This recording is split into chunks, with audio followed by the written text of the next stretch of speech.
little show and tell. It's been a really fun week of pen stuff.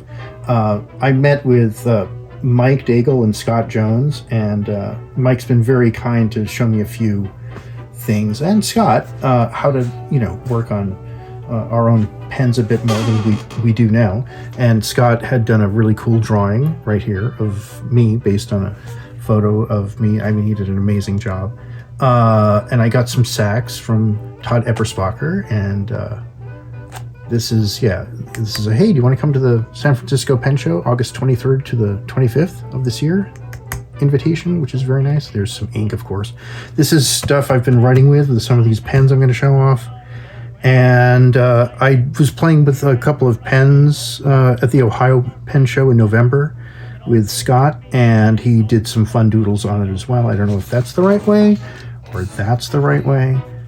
Hey, they're both great. You know what? It's probably that or that, because it's always the case. Anyway, and I'm going to show you some pens that I got in Ohio that I've been meaning to show you guys. And this is going to be probably the first in a bunch of little videos, I think. I got a bunch of really great pens in Ohio in November. This is most of them.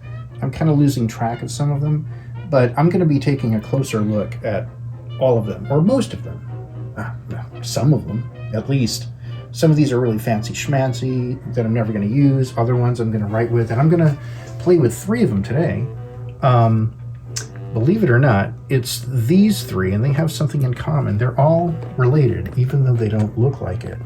Today on cool pens that are related but don't look like it, da da da da da, etc.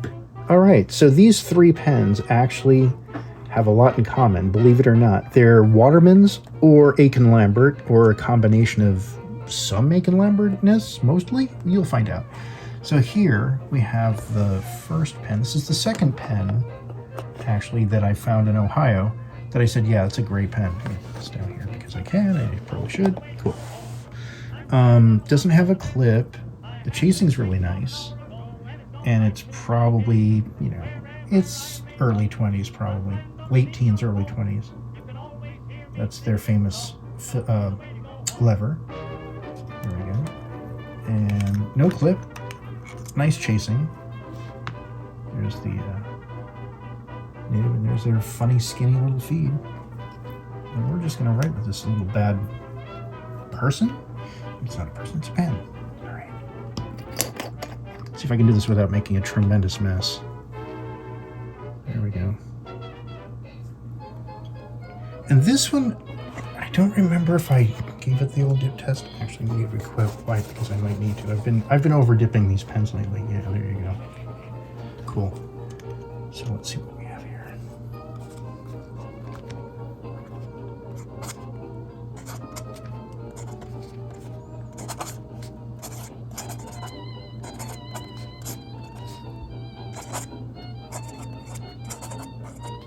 Yeah, this is a great nib.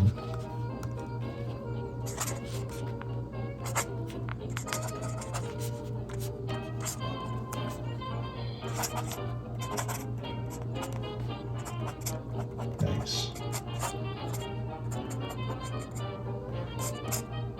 So yeah, this is, from the early 20s, late teens. Nothing fancy, wasn't expensive, just a really nice writer. Aiken Lambert they were a company that started, I want to say, in something like the 1860s or so, in New York, I believe, and they made their own nibs and Victorian dip nibs for years, and then they, I think they started making fountain pens, and then Waterman's basically bought them out in 1906 to 1908, something like that. And then they kept making Aiken Lambert branded pens as kind of like a second tier pen, or like a student pen, or a more affordable pen. Here we've got a Waterman's, I believe this is a 14. This one's a bit earlier. It's got a clip, an early one made of nickel silver, or German silver. It's got this great mottled pattern that I'm crazy about. This is just, I believe it's the same size as a 12, but it's got a number 4 nib. Great nib on this thing. Dropper filled. So you would unscrew this. I know I'm just filling these, or not filling them, just dipping them rather. But yeah, so that's how that works. And you would just use a dropper or a syringe nowadays if you want. Pour the ink in there, and these are surprisingly capacious, even though they don't look terribly big. It's a big reservoir. There's a lot of space in there to hold a lot of ink. And just another really nice writer. Let me give this a little dip. There you go. We'll give it a little wipe because I've been going a little cuckoo on the dipping lately. And we just put this in there. Give it a little wipe. Just because it'll look nicer. That's why. Okay.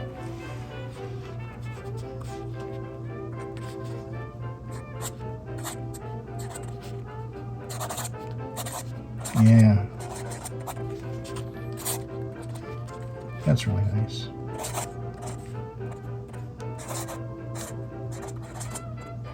Yeah, that's dreamy to write with. I wonder... Yeah, I got this from Mike.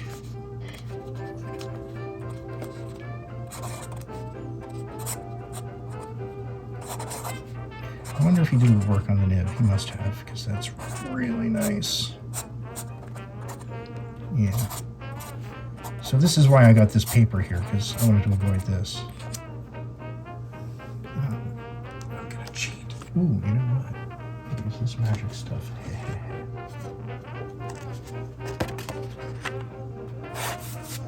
Not that it's even necessary.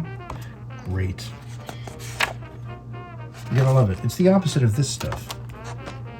I love it. This doesn't absorb anything, and that absorbs everything. Let's get a little spooge on it. All right. And not that I need to do this anymore, but I want to. See, that's what happens. You just want to use them.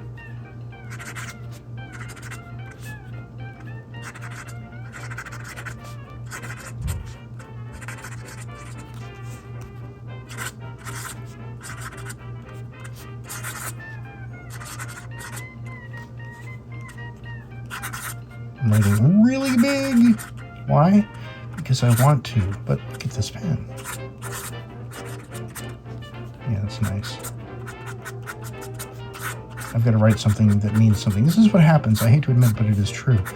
If you're talking and writing, your brain, you just can't do it. You can write, but it's not going to make any sense.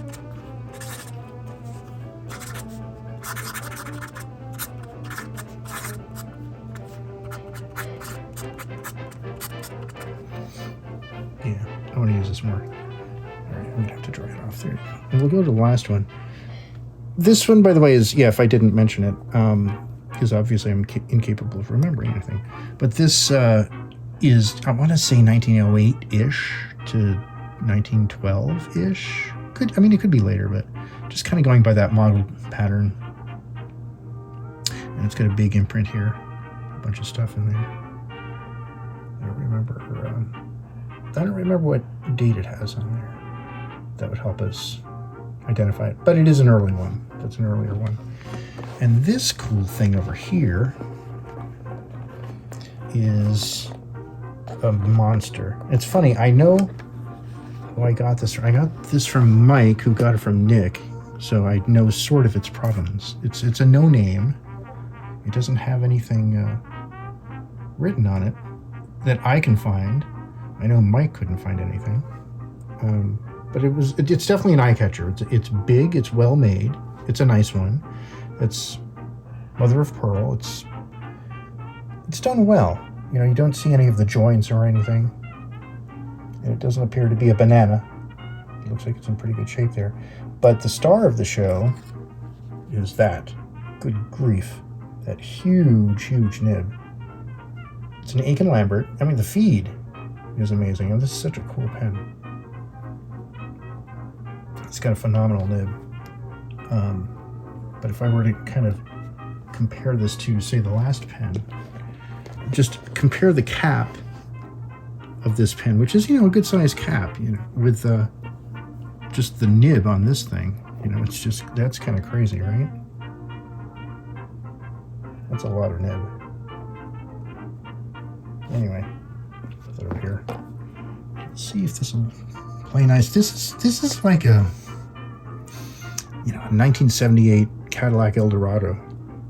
It's a gas guzzler. So we'll see if this is gonna play nice. Yeah, it's phenomenal. Very wet.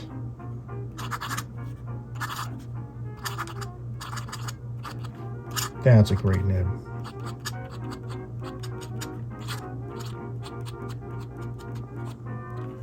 Yeah, this is like a paintbrush. Okay, is that me or?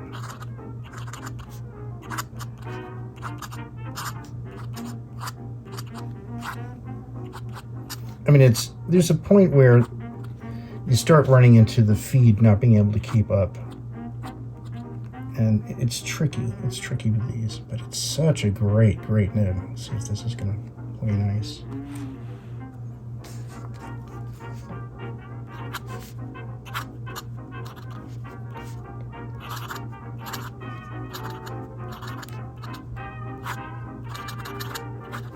That's called being scared to use this thing because it's so nice, but it's really so flexible.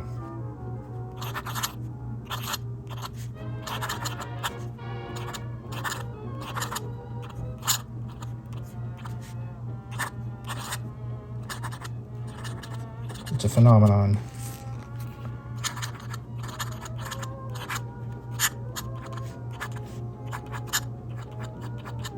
Yeah, that's a great pen. I love this thing. I'd been meaning to show this off for a while. But yeah, this is crazy. I'll give it another dip.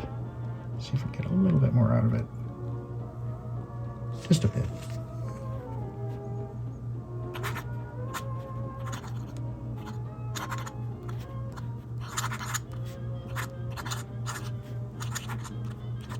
There you go.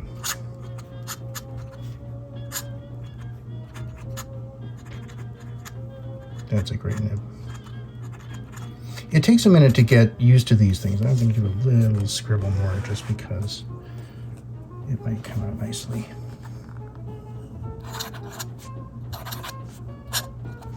That's nice to get a little splatter.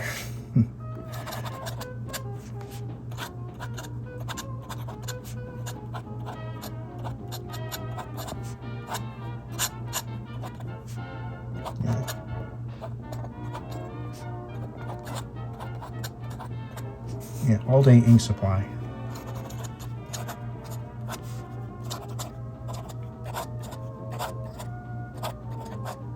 It's a great pen. Anyway, these are great. Very fun.